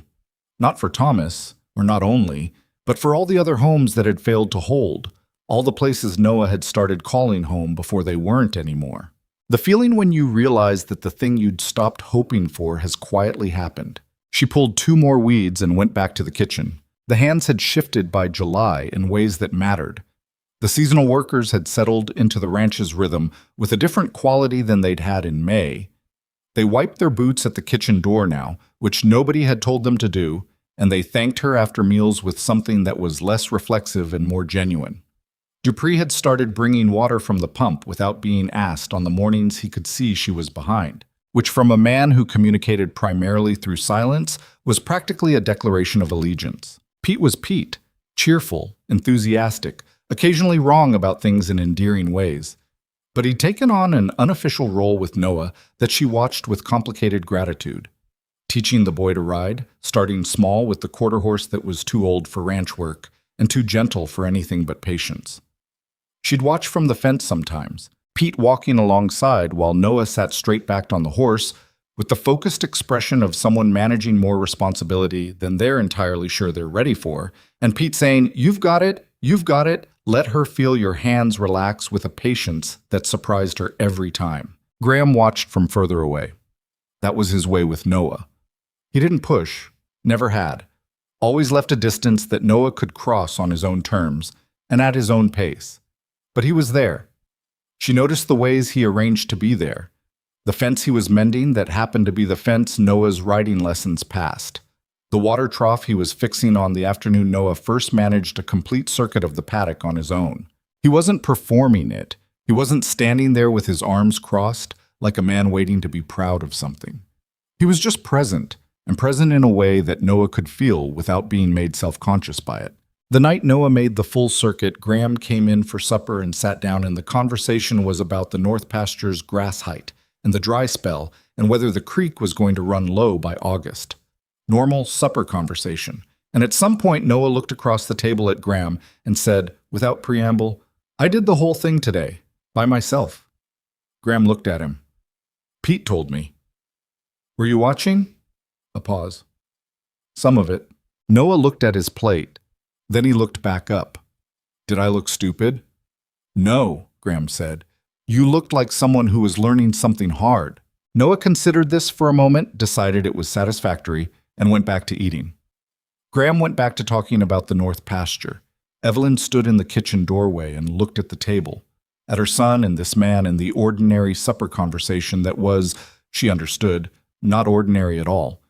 And she had to turn back to the kitchen for a moment before she trusted her face. She did not cry. She was not a person who cried easily, and even when she was, she didn't do it in the kitchen while supper was still on the table. But she stood at the stove with her back to the room for longer than she needed to, and when she turned back around, she was steady. The last Friday of July, Clara came for accounts and brought something she'd made, a jar of put-up peaches, the small early variety, with a paper cover tied with string. She set it on the table without explanation. Evelyn looked at it. "You put these up yourself?" "My aunt's peaches. I helped." Clara opened her ledger. "You've been keeping us in preserved vegetables since May. It seemed fair." Evelyn picked up the jar and looked at it. The amber gold of the peaches through the glass, the careful paper cover, the string tied in a bow that was slightly lopsided because Clara's strengths were in numbers, not bows. "Thank you," she said. "The July numbers are better than June," Clara said. "The feed account is back in order." She paused, looking at the ledger. "You know what the ranch's numbers looked like before March? Before Mrs. Dunbar left and the kitchen went to pieces?" No. Worse than this. Clara turned the ledger toward her and pointed. The feed costs were higher because the hands were eating in town twice a week because there was nothing proper here. The supply orders were inconsistent. The preserved stock was almost nothing going into winter. She looked at Evelyn directly, which was something Clara had only started doing in the last few weeks. Since you've been here, the numbers are the best I've seen in 2 years. Evelyn looked at the numbers. She believed them. She had been watching them herself, in the quieter way she tracked things that mattered. It's a good kitchen, she said, and a good ranch. It's a better ranch, Clara said, with the precision of someone making sure the credit landed where it belonged. Then she went back to the ledger.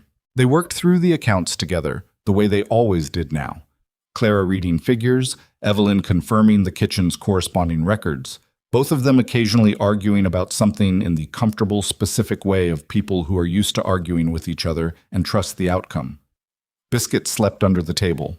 Noah did his lessons on the other end, occasionally asking Clara something about arithmetic, because he'd figured out that Clara answered math questions with the specific patience of someone who found the questions genuinely interesting, which was different from the patience of someone merely tolerating them. At some point in the late afternoon, when the light was getting long and the accounts were nearly done, Evelyn got up to start supper and Clara was quiet for a while, and then she said, without looking up from the ledger, "My uncle's different since you came." Evelyn looked at her. Different how?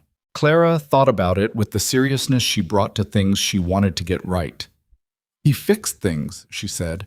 He always fixed things that needed fixing. That's not different. But before, I don't know. He fixed things because they needed to be done. Now she paused.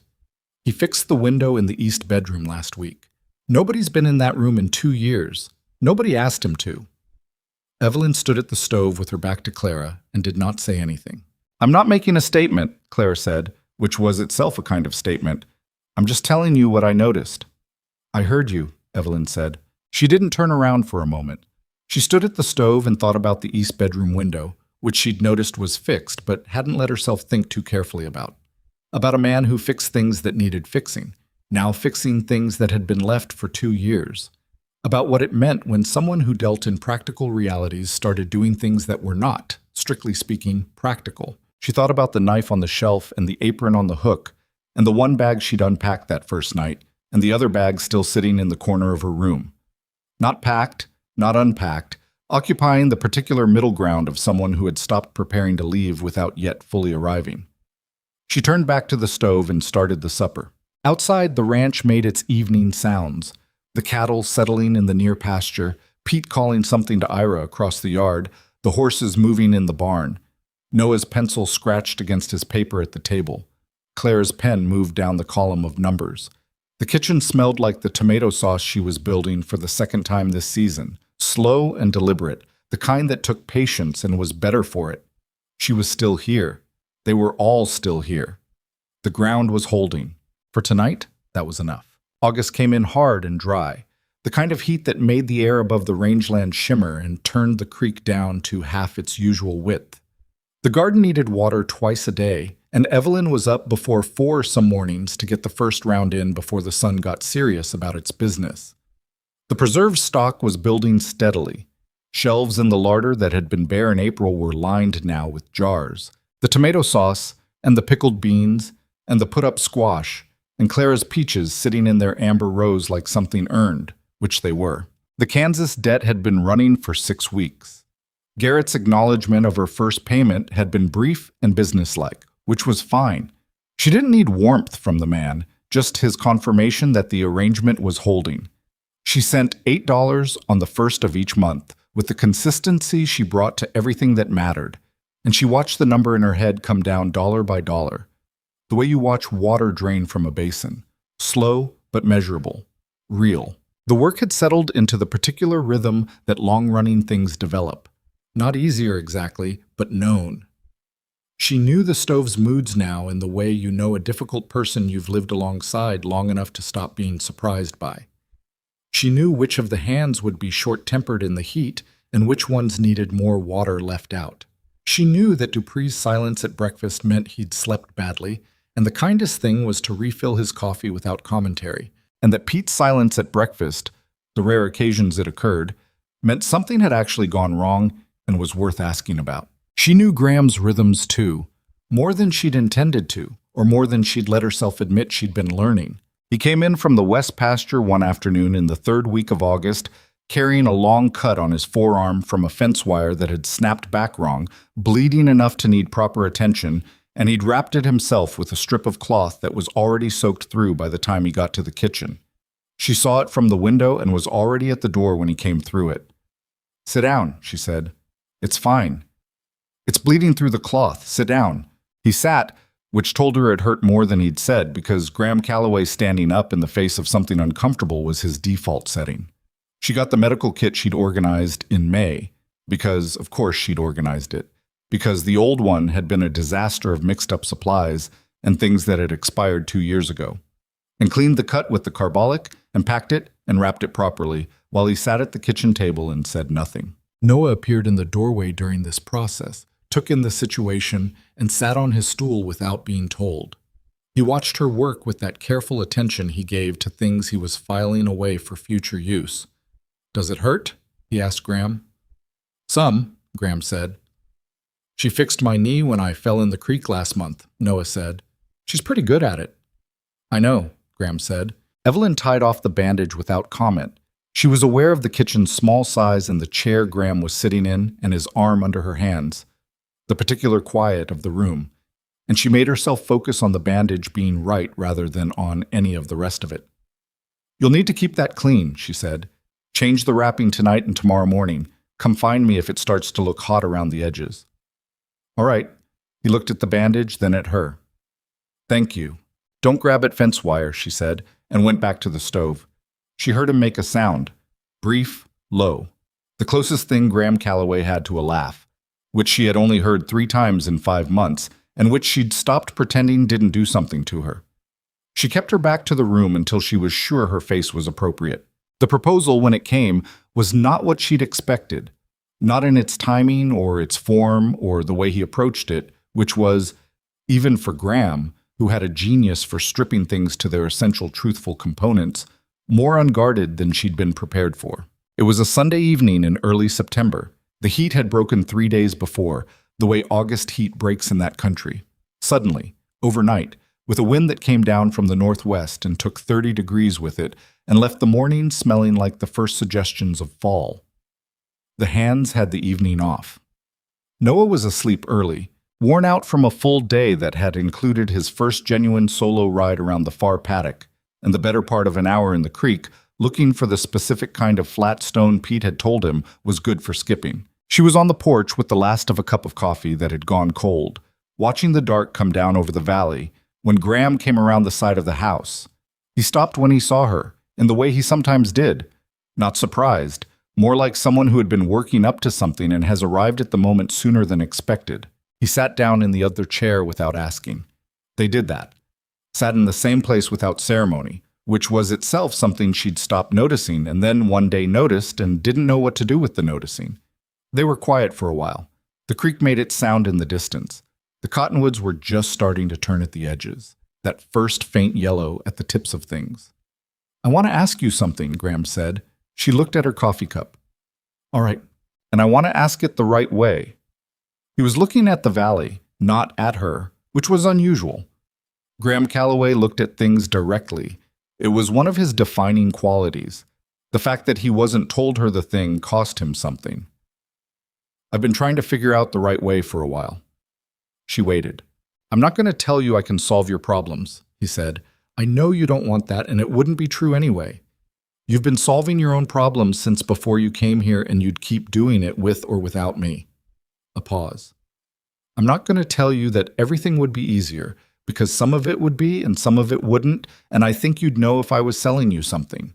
She looked at him now, at his profile in the falling dark, the familiar lines of him.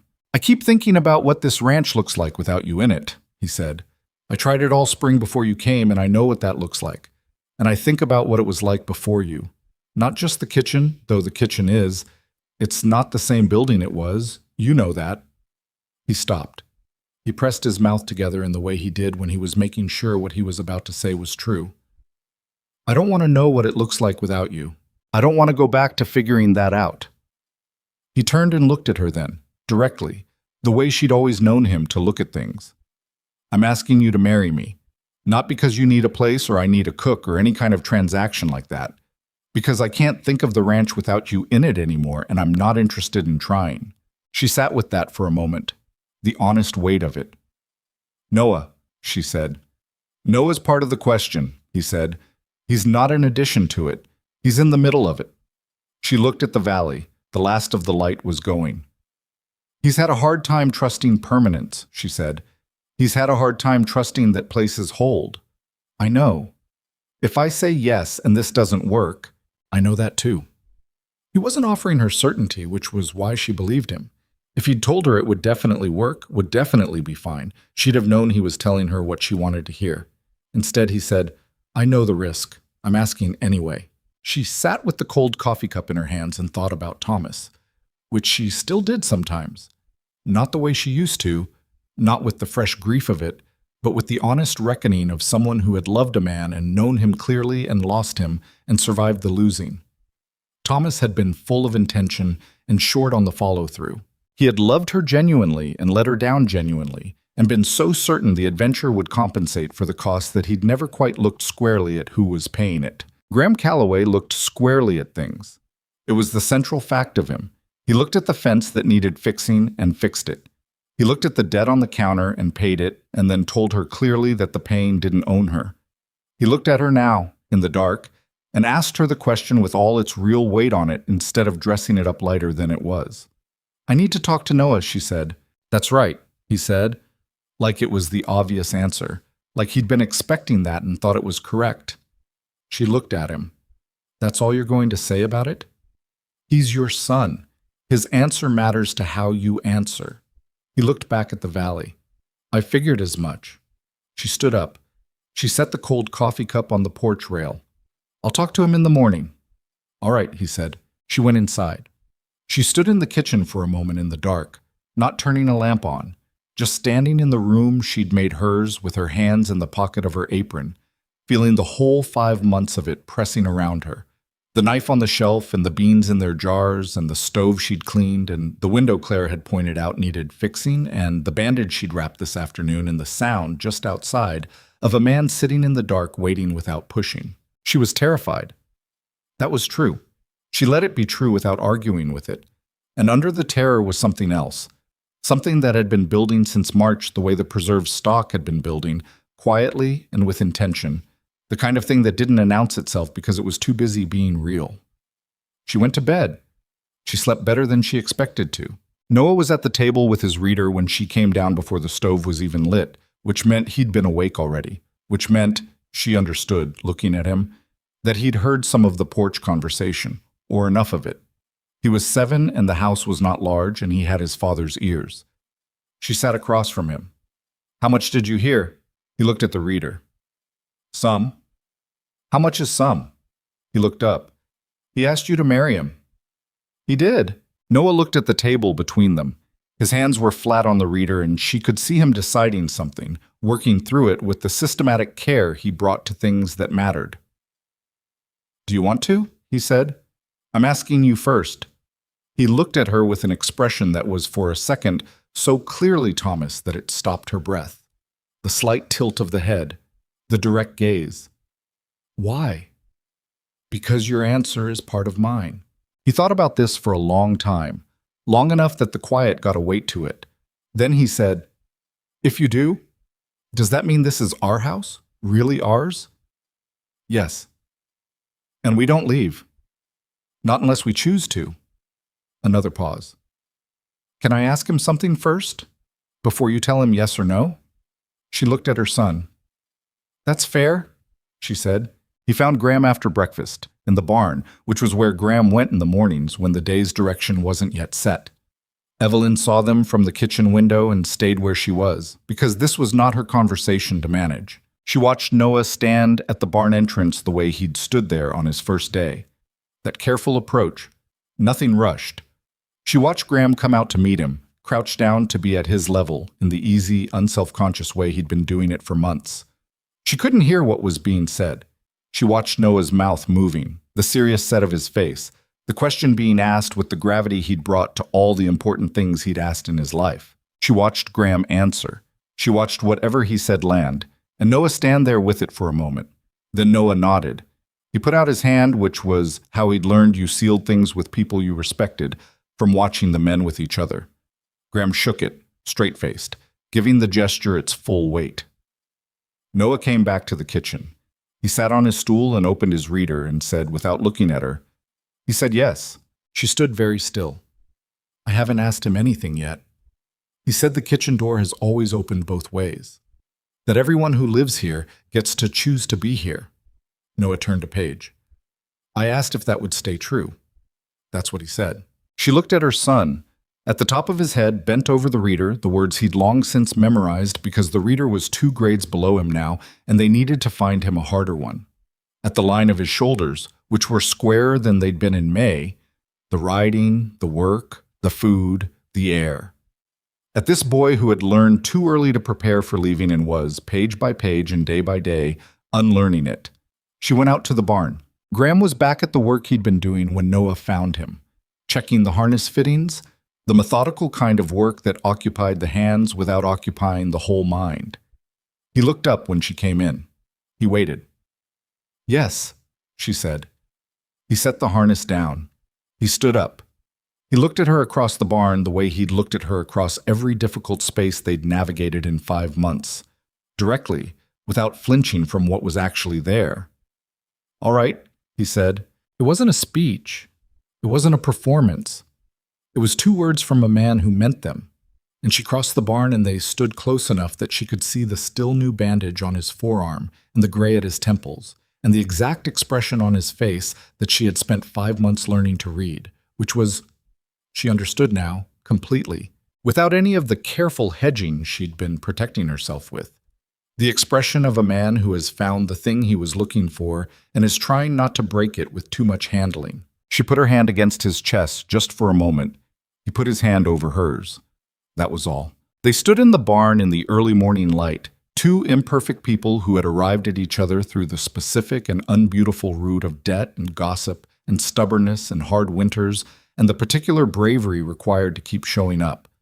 And that was exactly what it was. Not a fairy story, not a rescue, just 2 people who had looked at each other clearly, including the parts that were broken and the parts that weren't, and decided the sum was worth something.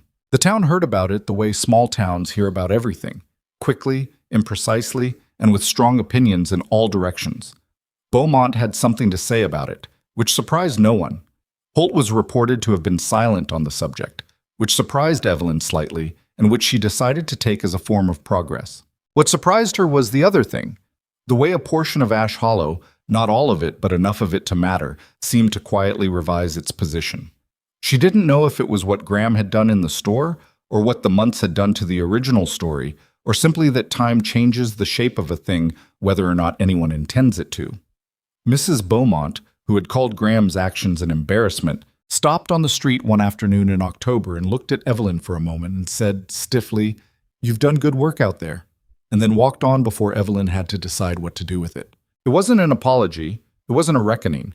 It was one woman telling another that she'd seen something real, in the specific limited way that people manage when the thing they're acknowledging costs them something. Evelyn said thank you to her back, and meant it. Clara cried at the small ceremony in November, which nobody who knew Clara would have predicted, least of all Clara. She stood with her handkerchief pressed to the bridge of her nose and looked furious about it, which was so purely Clara that Evelyn had to look away to keep from laughing.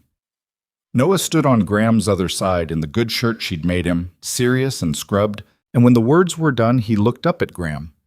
And Graham looked down at him, and something passed between them that she didn't try to translate because some things are better left in their original language. The Kansas debt resolved itself 14 months later, on a February afternoon when she wrote the final payment, not $8, but $12, because there had been 6 months toward the end where things had gone well enough to accelerate it, a good cattle sale, and a contract with the Millhaven Supply House for preserved goods that Clara had negotiated with the terrifying efficiency of a girl who had found her calling. She sent the final payment to Garrett, and his receipt came back 3 weeks later, stamped "settled" in the heavy ink of official finality. She held the paper for a long time. Then she put it in the account book, in the back, behind everything else. Not because she wanted to forget it, she didn't, had no interest in pretending the debt or Thomas or any of the hard years hadn't been real, but because it belonged in the past now, in the completed section, and the account book went forward from here. The ranch went forward. That was the plainer truth of what had happened over a year and a half. Not that everything had been fixed, because it hadn't, because ranches and people in small towns don't get fixed so much as they get worked with, steadily and without the illusion that you'll run out of things that need attending to. The bunkhouse roof needed replacing. There was a dispute with a neighboring property line that took 3 months to resolve. Pete broke his arm in December and was useless for 6 weeks, and morale took a corresponding dip. The creek ran low 2 summers in a row, and the garden required rationing. None of that stopped. It just got met.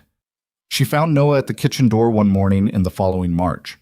The same door she'd come through the first day, the one with the latch that had been broken when she arrived, and that someone had since replaced entirely, a good solid latch that didn't stick. He was standing with his hand on it, not opening it, just standing there in the way of someone thinking about something.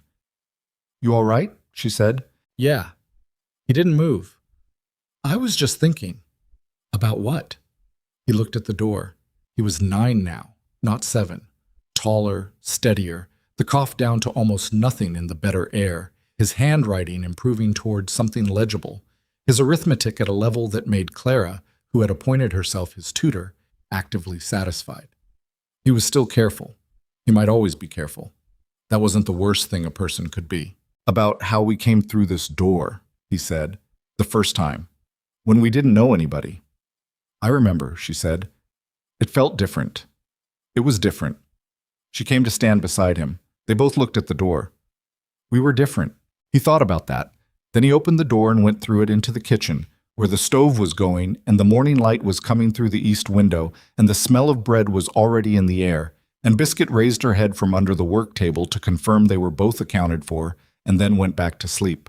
Evelyn stood in the doorway for a moment after him, half in and half out, with the cold March morning behind her and the warm kitchen ahead, and she understood what she was standing in, the exact threshold of the thing, the place where the before and after met. She had come to Ash Hollow with $43 and a sick child and a dead man's debts, and the particular survival mode efficiency of someone who has stopped expecting to be allowed to stay anywhere. She had walked through enough closed doors that she'd started to believe that was what doors did.